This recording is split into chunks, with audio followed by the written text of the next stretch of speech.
internet, eu sunt Dragoș de la Cel.ro, iar astăzi vă prezint un nou telefon de buget de la Samsung. Acum, dacă stau să mă gândesc, de buget ar putea fi cam mult spus sau cam puțin spus, însă poate să rămână la aprecierea voastră. Este vorba de J6 Plus, modelul de luna aceasta. Am aici lângă mine Galaxy J6, modelul din mai, ce are un procesor Exynos octa-core la 1,6 GHz, 3 GB RAM, 32 de GB memorie internă, o cameră simplă pe spate, adică nu duală, senzorul de amprente este sub cameră, butonul este bineînțeles pe partea dreaptă, butoanele de volum pe partea stângă și o să compar modelul acesta cu J6 Plus să vedem ce au adus în plus Samsung și așa mai departe, inclusiv performanțe și software. Eu zic să trecem la unboxing, să vedem ce găsim în cutie. Probabil nu o să mă aștept la altceva decât la căști, cablu și încărcător și maculatură, dar mai știu și eu, poate mă surprinzi pe mine, Samsung, zic și eu. Dar înainte de toate, abonează-te la canalul nostru și activează notificările, iar mai apoi intră pe cel.ro/giveaway pentru a te înscrie în concurs. Pentru început, avem, bineînțeles, cutia albastră a celor de la Samsung pentru seria J. Dacă nu mă înșel, seria are cutie albă și S-urile, flagship-urile au cutie neagră. Da, în fine, asta e doar o observație generală. Hai să ne uităm puțin pe spate să vedem ce scrie producătorul. 32 de GB, Infinity Display. Practic Infinity Display nu e absolut nimic, e doar 18,5 pe 9 în loc de 18 pe 9. Da, în fine. Dual camera, după cum am spus și la început, senzorul de amprentă, un procesor de 1,4 GHz de la Snapdragon de data aceasta și nu de la Exynos, 13,5 megapixeli, 8 megapixeli selfie, 32 de GB memorie internă și 3 GB RAM. Cam atâta scrie producătorul pe cutie. Hai să desfacem cutia să vedem ce găsim înăuntru. Avem așa, telefonul într-o folie. Am să-l las deoparte momentan. Aici avem... Ce avem aici? Ghid de pornire neinteresant. Aici am așa. Un cablu de alimentare micro USB, de alimentare și transfer date. Ce-mi place mie Samsung că îmi dă căști. Nu sunt cele mai bune căști din lume, dar măcar sunt căști. Nu trebuie să stau să mă duc să-mi cumpăr altă pereche de căști ca să pot să folosesc funcția de hands-free. Mie îmi place chestia asta. Așa, hai să ne uităm și la încărcător. 5V 1 A. Bineînțeles nu avem quick charge, dar putem supraviețui. Mai avem ceva, nu mai avem nimic. Aici este cheița SIM. Cam atâta găsim în cutia lui J6 Plus. Hai să desfacem și telefonul din folie. Arată foarte bine, chiar dacă este din plastic. Are un finisaj destul de drăguț, aș putea spune. Îmi place că pe spate, deși este plastic, de desubt, nu știu dacă se vede exact pe cameră, are o textură ce îi conferă o oarecare eleganță, aș putea spune.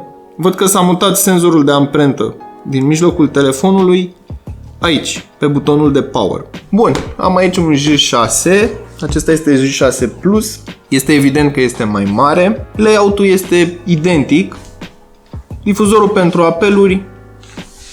Hai să vedem aici dacă s-a mutat blitzul, nu s-a mutat blitzul, tot în partea dreaptă a telefonului este, camera pentru selfie. Hai să ne uităm și pe spate. Single camera, dual camera, blitzul LED, senzorul de amprentă pe J6, care acum pe J6 Plus este pe ramă. Iar în partea de jos a telefonului avem același aranjament, micro USB, microfonul principal și mufa jack audio de 3,5. În rest, mari diferențe între ele nu par să fie. Ce mi-a plăcut mie foarte mult la această serie de telefoane este că nu mă obligă să folosesc doar un SIM sau cardul microSD, ci pot să folosesc funcția Dual SIM împreună cu un card microSD, fără să fac niciun sacrificiu. Cam asta despre Samsung J6 Plus. Am să-l pornesc, am să-l configurez, vom vorbi puțin și despre software, vom face și puțin gaming.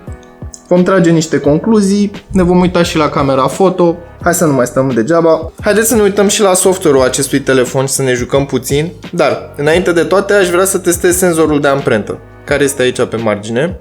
Este un senzor activ, ceea ce înseamnă că nu trebuie să deblochez telefonul sau să-l aprind ca să funcționeze. Practic, trebuie doar să-l ating și telefonul s-a deblocat, fără să-l apăs. Funcționează destul de repede, nu este ultra rapid, nu este nici ultra încet, în schimb își face treaba foarte bine.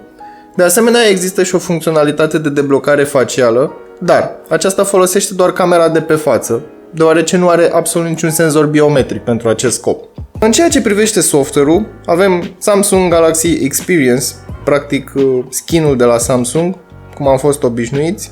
Aici în stânga avem Bixby Home, care și-a făcut un update și arată puțin diferit față de cum am fost eu obișnuit până acum. În schimb, toate setările sunt exact acolo unde le știți. În partea de sus avem setările rapide, care pot fi modificate și personalizate. Hai să ne uităm puțin în setări și vreau să vă arăt ceva ce îmi place. Advanced Features Games. Aici este o opțiune de Game Launcher. Când dau Home și mă duc în sertarul cu aplicații, să-i numesc așa, am un anume Game Launcher. Practic ce fac? Pot să-mi ascund jocurile, să nu mi-apară pe home screen. Pot să optimizez performanța telefonului în funcție de puterea consumată sau resursele folosite. Și am aici un slider, pot să-l dau Power Save, balansat și performanță.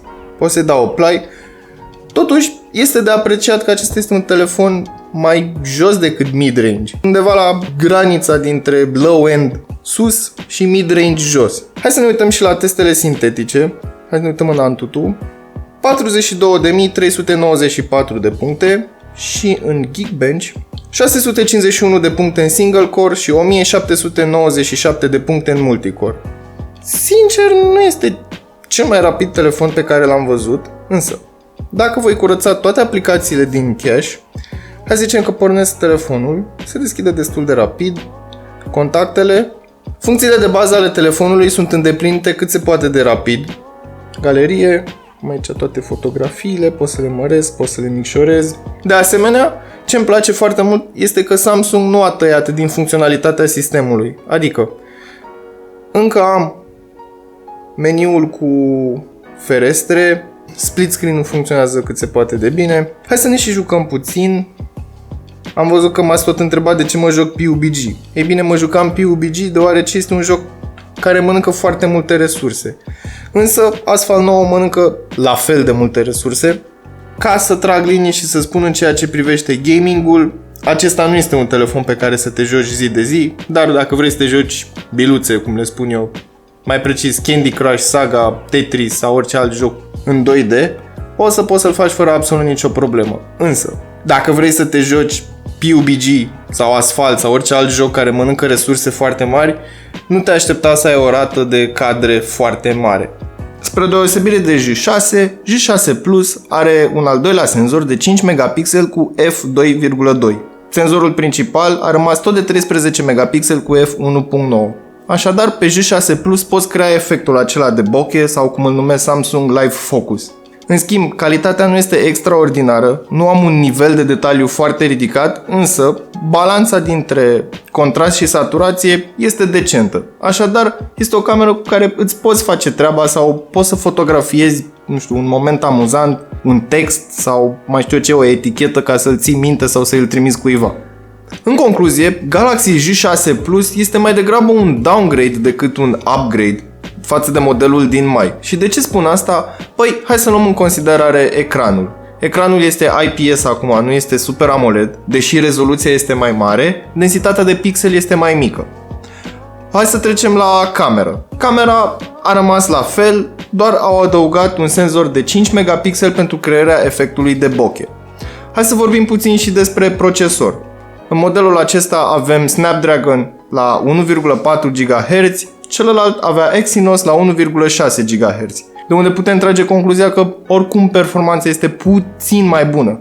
Ai putea spune că poți să sesizezi diferența când faci multitasking sau pornești Facebook-ul, Instagram-ul, mesajele, apelezi pe cineva și așa mai departe. În jocuri poate doar în PUBG să vezi mai puține sacadări pe J6 decât pe J6 Plus. Ce îmi place în schimb este designul. Față de J6-le normal, pe spate avem tot plastic. Însă, aici seamănă cu sticlă, nu știu dacă se vede exact pe cameră, dar are o textură, zici că sunt niște bulinuțe micuțe.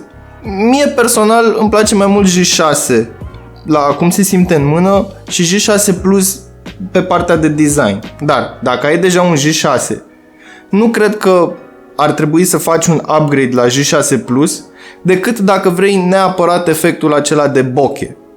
În schimb, avantajele lui J6 Plus față de J6 sunt așa, bateria și camera. În rest, din punct de vedere al performanței, sunt cam la fel. Bateria, de exemplu, am 3300 versus 3000 de mAh. Este o îmbunătățire. În schimb, după cum am spus și mai devreme, rămâne doar la latitudinea ta. E o chestie de gust mai mult, la design, despre cum se simte telefonul în mână. Și exact cum am spus, nu văd motivul pentru care ai face un upgrade al acestui telefon, dacă ai J6 la J6 Plus. Ce au adăugat Samsung în acest telefon, ca să-l facă puțin mai special sau să-l facă diferit față de restul, este interfața lor. Practic, aplicația de notițe este foarte permisivă, tot Samsung Experience, dacă te-ai obișnuit cu el și îți place, te ajută să faci lucrurile puțin mai rapid față de celelalte telefoane. Mie personal în Samsung Experience îmi place faptul că pot să pun orice aplicație, mai puțin Messenger, nu știu de ce au făcut chestia asta, pot să-l pun într-o fereastră. Practic pot să mă uit pe YouTube și să scriu mesaje în același timp, în două ferestre diferite, în timp ce în background rulează un film. Nu știu cine ar face asta, dar poți să faci chestia asta.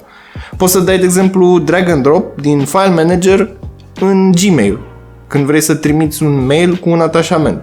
Pe Xiaomi cu MIUI nu poți face chestia asta, pe Huawei cu Emotion UI nu poți să faci chestia asta, bineînțeles pe iOS, pe Vanilla sau Android Go, Android One sau orice alt derivat din Android care are o experiență stock nu poți face chestia asta, standard mă refer, nu folosind aplicații terțe de pe Play Store. Ca o alternativă la acest telefon, ai putea alege Xiaomi Redmi Note 5, ce are performanțe un pic mai bune. De asemenea, ai putea alege Huawei Mate 10 Lite, ce are 16 megapixeli, însă al doilea senzor este de 2 megapixeli, tot pentru efectul de bokeh. Acesta a fost review-ul lui J6 Plus în comparație cu J6. Eu am fost Dragoș, iar până data viitoare nu uita să verifici descrierea pentru prețuri actualizate și link-uri utile. Salut!